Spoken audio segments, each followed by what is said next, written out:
学习系列，如何运用 Cool English 制定自学计划。Hello， 大家好，欢迎来到今天的深度解析。今天我们要来拆解一份超赞的学习资料，也就是 Cool English 英语线上学习平台的4周自学蓝图。说真的，如果你曾经觉得学英文就像在爬一座永远爬不完的高山，或者你买了超多教材，但最后总是放在书架上长灰尘，那么今天的内容绝对会让你耳目一新。准备好彻底颠覆你的学习习惯了吗？我们开始吧。每天学一点，每天用一点，每天进步一点，听起来很像是那种老掉牙的座右铭，对吧？但其实这正是这份蓝图最核心的灵魂。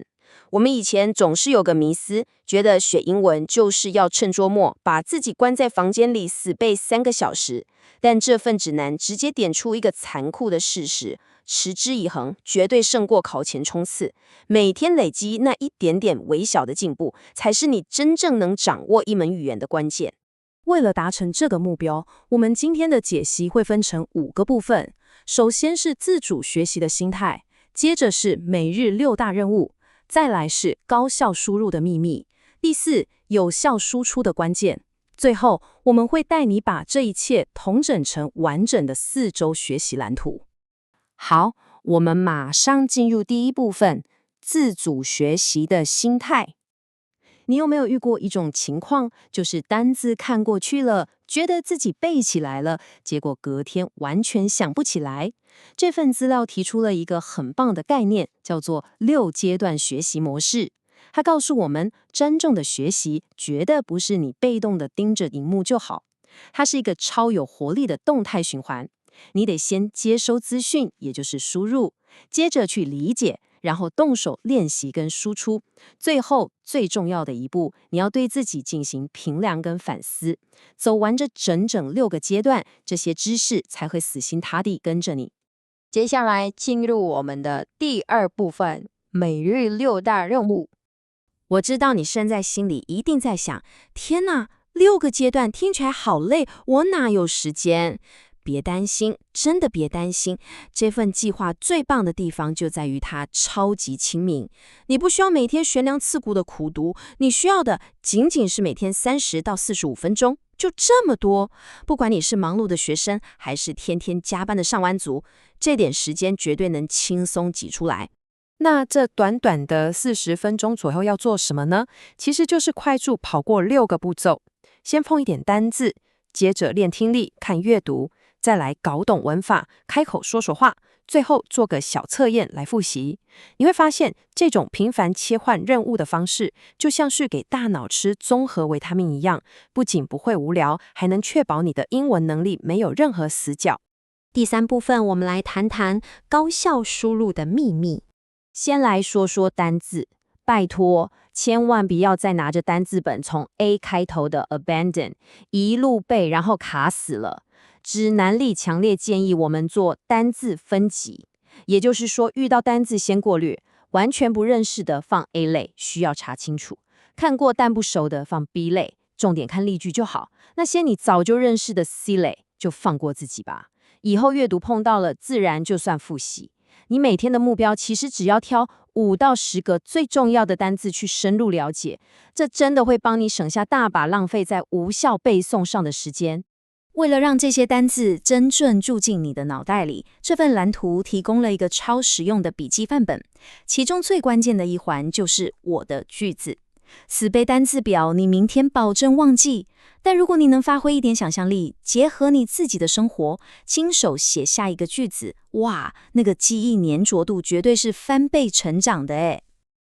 再来是听力的部分，这里介绍了听力3遍法。说真的，这招绝对是个 game changer。第1遍，请你忍住想看字幕的冲动，先抓大意就好。第2遍，把自己当成侦探，仔细去找人、事实、实地物这些细节。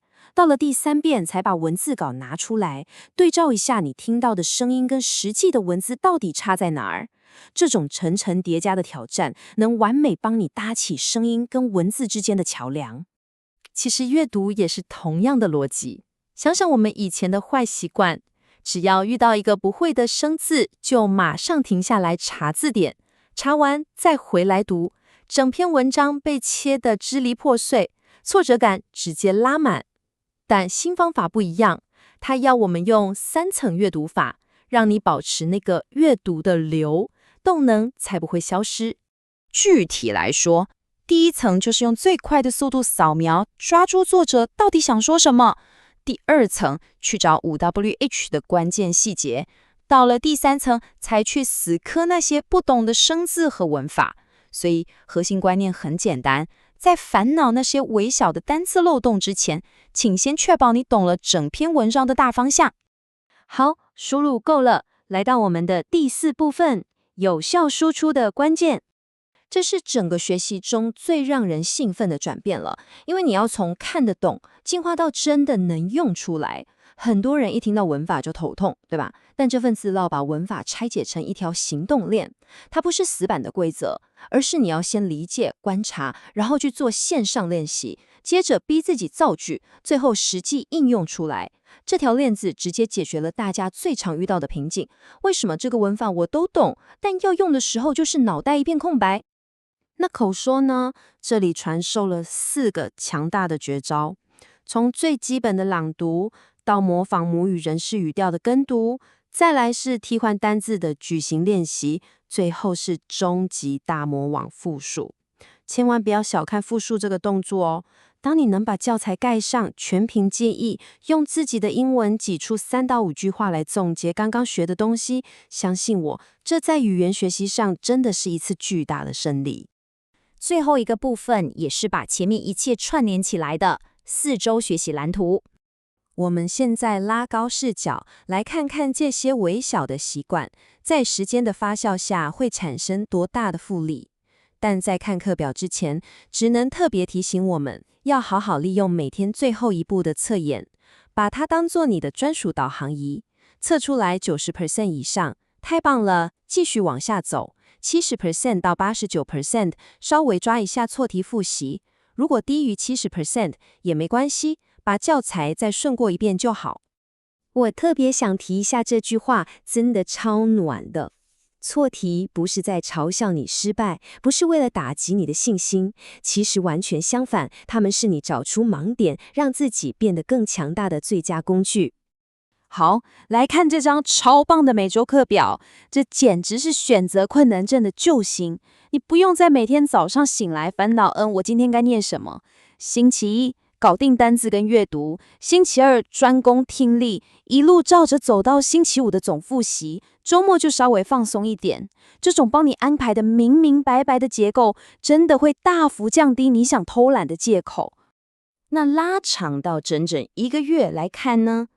第1周，你什么都不用多想，重点只有一个，养成每天坐在书桌前30分钟的习惯。第2周，开始疯狂吸收，进行大量输入。第3周，挑战自己，转向输出，勇敢开口说。到了最后的第4周，进行一次总体检，你甚至可以录下自己的声音，听听看自己进步了多少。这是一趟非常扎实、循序渐进的旅程。当然，每天学完之后，花个1-2分钟写一下这个学习记录表，特别是最后那3个问题：今天学到了什么？哪里卡卡的？下次要特别注意什么？这种每天一点点的自我对话跟反思，就是确保你不会像无头苍蝇一样乱撞，能够持续走在正确方向上的最强武器。总结来说，这份蓝图真的不只是教你怎么点击一个网站上的按钮，它其实是在教你如何成为一个有纪律、有自信的终身学习者。现在最重要的问题来了，看着这份已经帮你规划的清清楚楚的路线图，你准备好就在今天启动你的第1天，让Cool English 成为你的专属教室了吗？别等了，现在就开始吧。